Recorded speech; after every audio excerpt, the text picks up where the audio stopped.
Are you ready? Ready for what? To see my success, because of the latest video on the channel. Your success? But you didn't do anything in the video. Didn't I? Of course I contributed a lot to the video. I was the one who came up with the idea. I was the one who humiliated the Sonic fans. When did you humiliate them? That's the twist. I humiliated them so fast, they didn't even notice. And I was also the one who got us a new TV. Isn't that the head of the person you attacked in Tijuana? Of course it is. So these heads can be used as regular TVs? That's right. Then why didn't you just ask Gehenna for a normal TV? For the simple reason that these heads, from this type of being, have the unique trait of being superior to a normal television. Still, each head has a different quality. So I might keep looking for one that's better than this. Anyway, let's go check out my 1 million subscribers. What? But what about my million? Were you expecting the channel to hit 1 million with just one video? That's impossible. But it's supposed to be a canon event. We shouldn't get discouraged over that. Look on the bright side, it's the most viewed video on the channel, and it got a lot of support considering how unknown we still are. Sia, admit it, the video was a failure. And it might be because of 3 possible reasons. Reason 1, people probably got offended by the canned laughter and the drum sound. Normal. That gimmick has never been funny. But it's something that helps people know when there's a joke. Even you might find it helpful, since every time I make one, you don't even notice. Tanto texto para solo decir que es una porquería. Se nota que el que hizo la historia no tenía mucha creatividad. Por ellos, todos son planos. ¿Entendieron? Pegando, más bien, doblando. O tal vez Krillin de Dragon Ball pueda. The second reason is that the Sonic franchise has been dead since 2006, and no one really cares about it anymore. And lastly, once again, it's the presence of you two, scaring away potential new subscribers with that robotics voice, and your constant negativity. But don't take it personally. I know you're part of a test to prove my skills online, to become a successful YouTuber. So, to make up for this recent failure, we'll have to turn to another canon event. Are you trying to get yourself cancelled?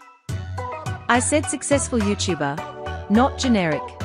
What I have in mind this time is to talk about the decline of plants versus zombies. How original, going to talk about the topic that's been beaten to death these days. Not exactly, because I'm not going to spread misinformation by making PopCap look bad and Electronic Arts good. I'm going to clean up PopCap's image, which many have been tarnishing, and I'll do it by just talking about the first game Electronic Arts corrupted, PVZ2. And you really feel ready to talk about that? Of course. For some strange reason, I have memories of playing PVZ1 on Windows 7, along with memories of different updates from PVZ2. I think that should be enough. Plants vs. Zombies, a renowned franchise with an all-too-familiar tale of success and transformation. What began as a modest game with no major ambitions ended up becoming a phenomenon that catapulted its creator studio, PopCap, sparking deep changes within the company, both in its ideals and its aims.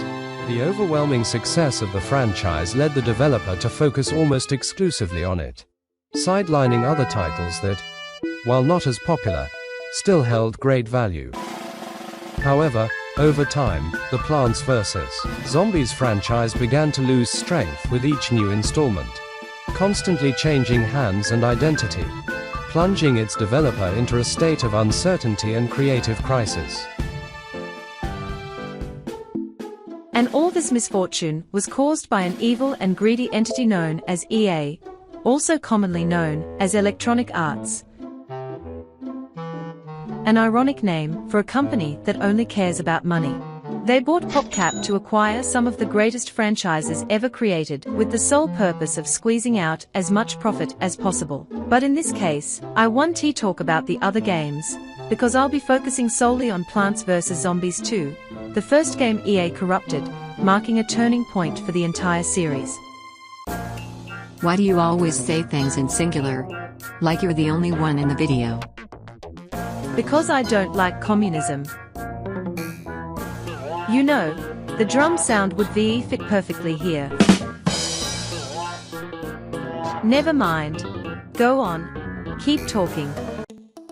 As many of you may already know, Plants vs. Zombies 2 was released way back in 2013 as a mobile-exclusive title. This decision was based on predictions about the rapid growth of the mobile market at the time, a trend that continues to rise even today. With that in mind, the strategy was to launch a base version of the game and gradually add more content over time, while also making the game free to play through ads and microtransactions. Electronic Arts didn't even wait a few versions to start adding microtransactions. Day one of the game and they are already making us pay for legendary plants from the first game, and charging us to unlock the next world if we don't get enough stars. Calm down, Hybris. For now, we'll focus on talking about the current version of the game. Although we'll also mention the path the game has taken to become what it is today. Yeah, fine. While the content the game has received has varied year by year since its release, it can be divided into 4 main stages. The first stage focused mainly on adding new worlds and is often considered the golden age of the game. The second stage introduced events and extra levels.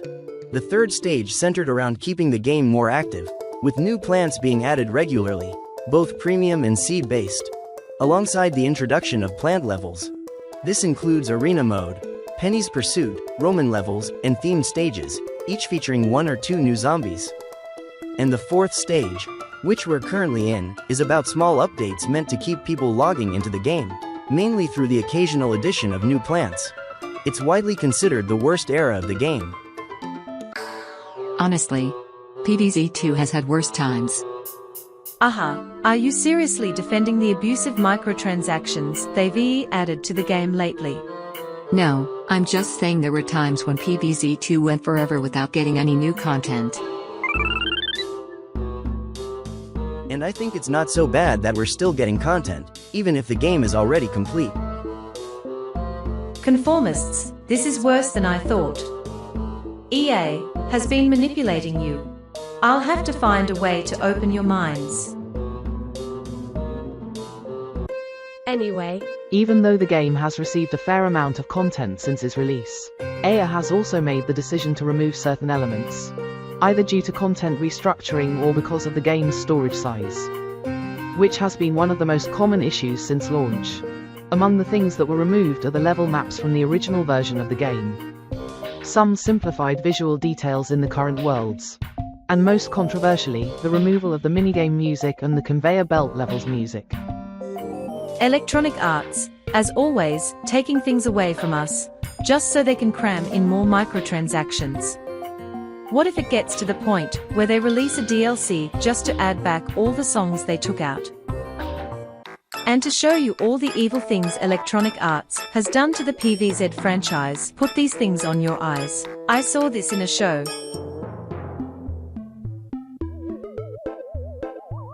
Have you put them on already? I'll just assume you have. Now I ask you, do you believe EA is fully responsible for the franchise's downfall? No. Alright, let us see if you still think that after you start talking about the current in-game content. Its name suggests a simple continuation of the original game, and in a way, it is. Plants vs. Zombies 2 retains the core gameplay of the first installment but introduces some significant changes. This sequel aims to deliver a faster-paced experience tailored to mobile devices, which made rebalancing its design a top priority. Among the most notable changes are the fixed 50 sun cost, the time acceleration button, and the introduction of plant food, allowing plants to activate special abilities, either temporarily or permanently.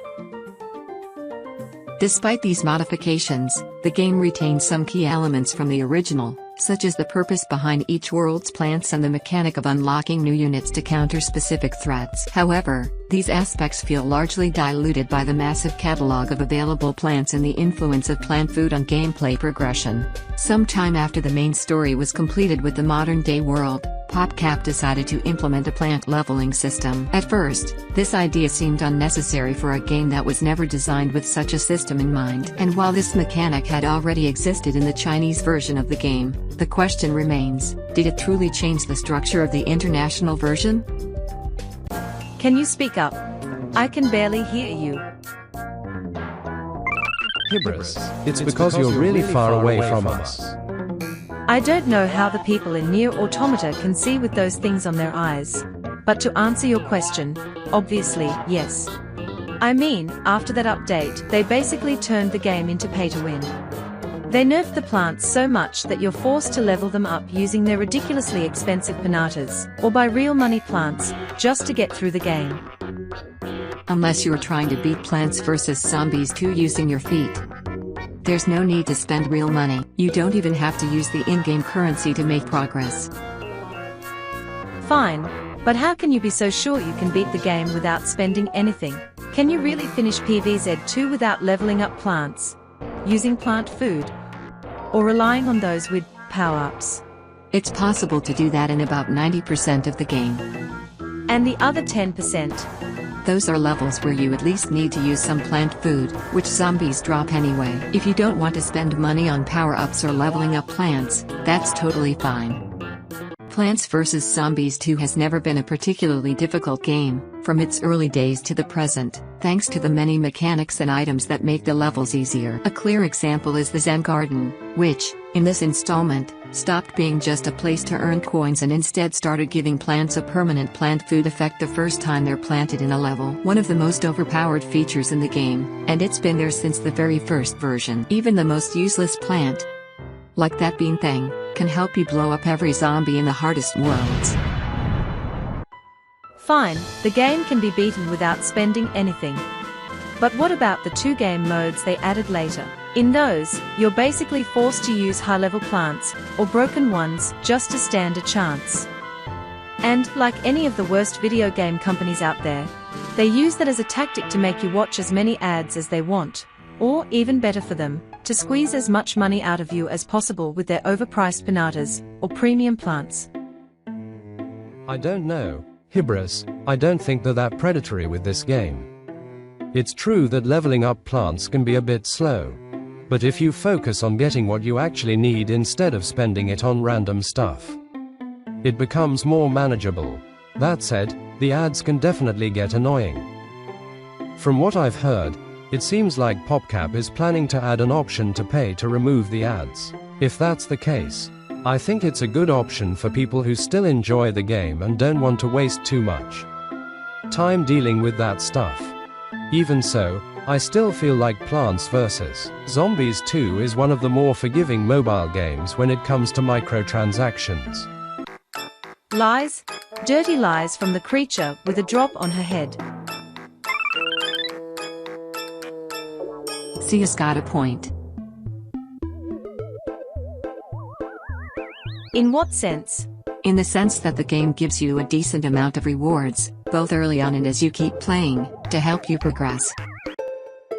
It's not like those generic mobile games that lure you in with a bunch of free rewards at first to get you hooked, then suddenly cut them off after the first taste so you feel pressured to pay to keep progressing.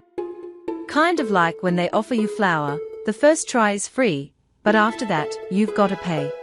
Flour? It's so I don't have to say drugs. In the current version of Plants vs. Zombies 2, getting resources has become a lot easier. Coins, for example, are earned by doing pretty much anything, and gems, which used to be limited to just 3 per day, can now be collected in amounts of over 28 a day. This change happened because in-game currency now has more uses than in previous versions, where gems were only used to unlock Zen Garden slots or buy 3 sad little plants from the store. Likewise, regular coins used to only be used for buying plant food. Still, even if they are giving out more rewards, the prices for things feel way too excessive to me. If I want to level up a plant quickly, I have to spend 100 gems on a pinata that gives me random seeds. They might as well just let me buy the plant, or upgrade it whenever I feel like it.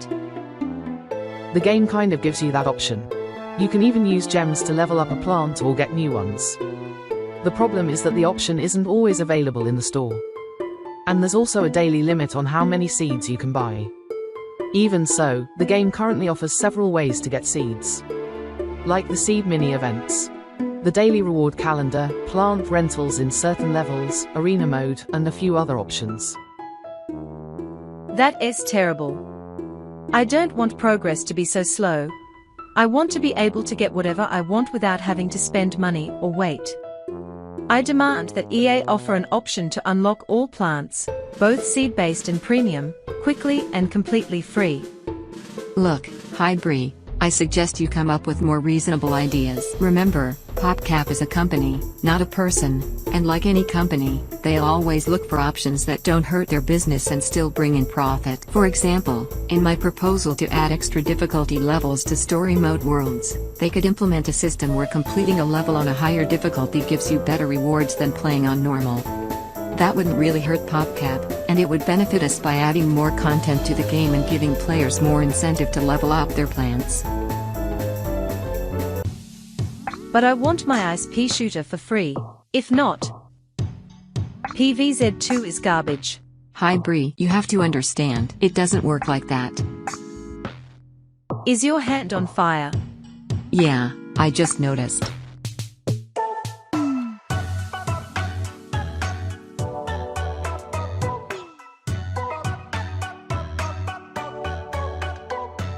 Maybe the reason cigarette boxes have a picture of a dead rat on them is because only Chew-Who fans smoke.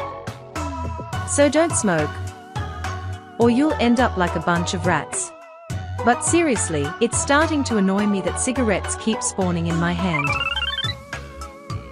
Why don't you try focusing on something else?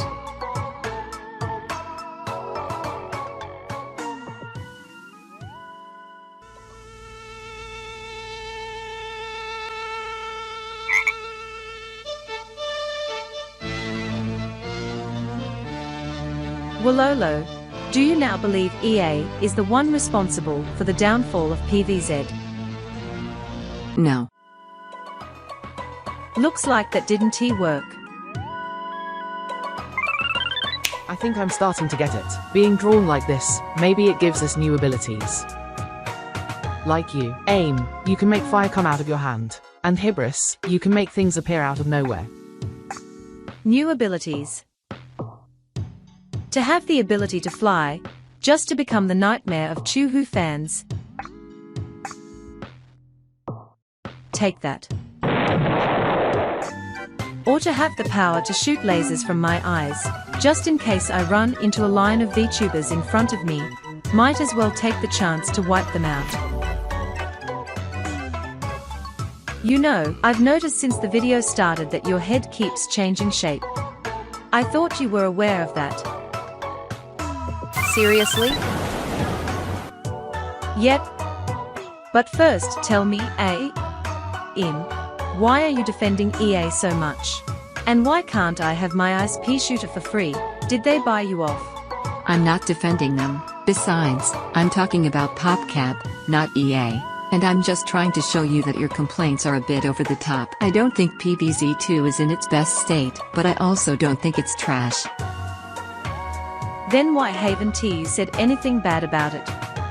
Fine, if you want, I'll list all the bad stuff right now. To begin with, the game has lost many important elements, like much of its music and several artistic aspects. On top of that, it suffers from numerous bugs, especially sound bugs, many of which have gone unfixed for years and can get really annoying. Then there's the animation, which in many cases is downright awful, both for the plants and some of the newer zombies. They're so bad they rival, or even fall below, the quality of the animations in the Chinese version of the game. The game's final boss is a disappointment, made up entirely of recycled bosses from previous worlds. Arena mode and Penny's Pursuit become boring in the long run due to their repetitive nature. Despite the Plant Family Boosts feature, The difficulty doesn't come from actual strategic challenge but from overwhelming you with high HP zombies and forcing you to use the most overpowered plants you have. Even worse, in Penny's Pursuit, the rewards are practically useless at every difficulty level. The plant leveling system has completely ruined the difficulty curve in story mode. And yet, PopCap could easily fix this by adding an option to disable plant levels or increase the game's difficulty. Game modes like Endless and Vasebreaker are completely outdated and offer no real incentive to play them. Honestly, the game should have ended a while ago, but because of players demanding more content, a smaller game size, and a version closer to the Chinese one, we ended up with this mess.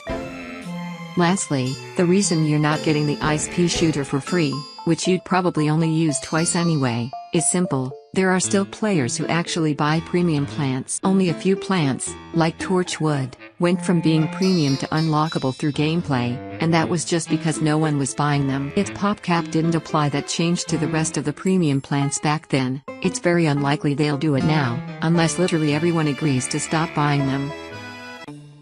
Well, still, how can you be so sure all those problems were PopCap's fault and not EA's? Hi Bree, if PopCap is the one solely in charge of development, then most of the time EA is just providing funding and handling distribution. And how can you be so sure of that? That's actually what I should be asking you. An ID answer. How could I not be sure of what I think? We're talking about EA, one of the worst video game companies out there, with a long track record of shutting down studios, cancelling games, and making bad decisions. They've released titles at the worst possible times, and have added microtransactions to practically every digital product. On the other hand, we have PopCap, a brilliant developer, and a pioneer in several game genres, with a consistent history of hits.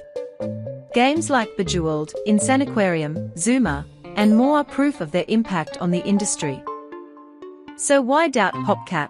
As everyone knows, the past defines your future. But EA is the best video game company out there, and they treat consumers. What the heck are you doing? I'm giving a voice to my hater. Every successful YouTuber has their own personal hater. No. You burned my hater. That concept is just so tired anyway. Now how on earth am I supposed to mock people who disagree with me and magically make my arguments sound smarter? That's enough. Hi Bray, just admit PopCap made some bad decisions. Lies? Filthy lies from the bitter, frizzy-haired one. I don't think it's a lie. People have already asked former PopCap developers, and they've talked about the bad decisions made by both EA and PopCap. And how do we know they were really ex-PopCap devs? What if that so-called interviewer just made it all up?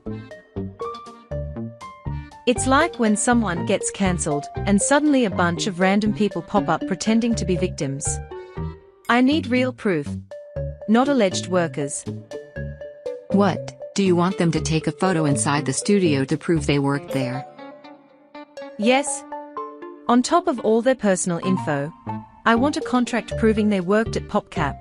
And I want PopCap's official account to confirm that those people really worked there. If not, I'm not buying any of those so-called statements.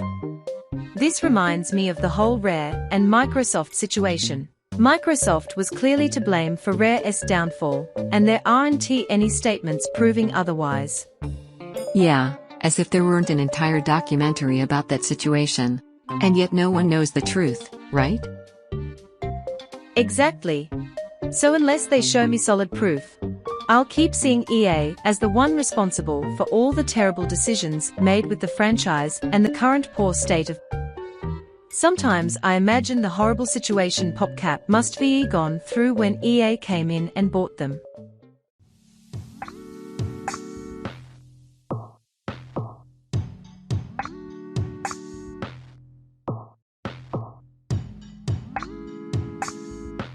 You may come in, the door is open. PopCap. Mr. Electronic Arts, what a surprise to have you in my home. What brings you here? I've been watching your performance lately as an independent developer. You've made quite a lot of money. Thanks, I guess. Yes, but I'm not just here to congratulate you on your success. I'm here to make a deal with you. What kind of deal? I propose you become part of my property.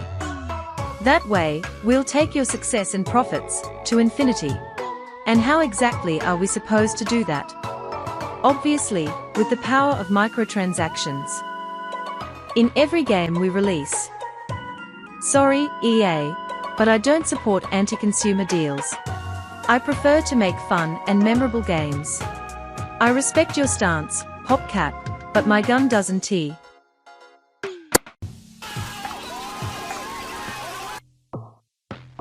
PopCap is mine now. And the most profitable franchise in history is mine.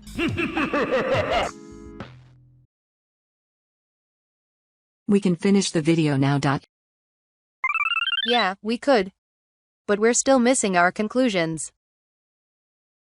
Well, given the current state of the game, I'd say Plants vs. Zombies 2 is basically the same as the first one, but with changes adapted to the mobile market, changes that didn't sit well with fans of the original. And Plants vs. Zombies killed PopCap. Okay, I think PVZ2 is an absolute mess, and the first game will always be the best. The only good thing you can do with PVZ2 is install Reflourished. So yeah, this makes it pretty clear that I don't like PVZ2. Let us go, Jinx. Time to humiliate some Choohoo fans. But before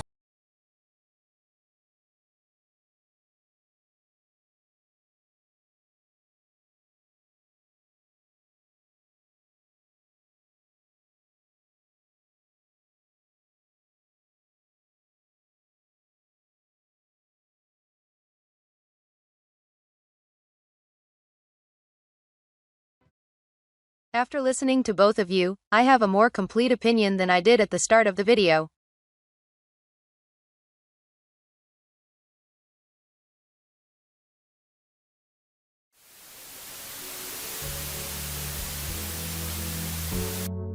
If we take into account both the negative criticisms and the more neutral opinions about Plants vs. Zombies 2, I can see that the game sits in a somewhat unstable position. It's true that it has lost certain elements, like its music, some artistic aspects, and a proper difficulty balance. Plus, the presence of microtransactions causes a lot of frustration for many players. On the other hand, we can't ignore that it's still an entertaining game with gameplay very close to the original. Its themed worlds show creativity. There's a wide variety of plants and zombies, a solid art style, and strategic depth thanks to new mechanics introduced in each world. Even if some decisions are questionable, the game isn't bad. You can enjoy it and get through it without much trouble. If I don't like the leveling system for plants, or the online required modes, I can just ignore them. Thankfully, those are all extra features and not part of the game's core experience. They're similar to the microtransactions in other PopCap titles. In Garden Warfare, for example, there is the option to spend real money. But it's such a minor feature that in neither of the two games does it give you an advantage or ruin the experience, beyond maybe unlocking 4 or 5 exclusive items. In Battle for Neighborville, it's the same story. In PvZ Heroes, maybe at first it feels slow to unlock characters and cards to battle. But if you play enough, eventually you won't even need to keep opening the card packs. In that sense, I see PvZ 2 as a reflection of the state of each entry in the franchise. None of them are bad. They all have their shortcomings, but they've been fun from the very beginning. And honestly, I can say, I like Plants vs. Zombies too.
Are you going to say something? Or why are you just sitting there so quietly behind the couch, Sia?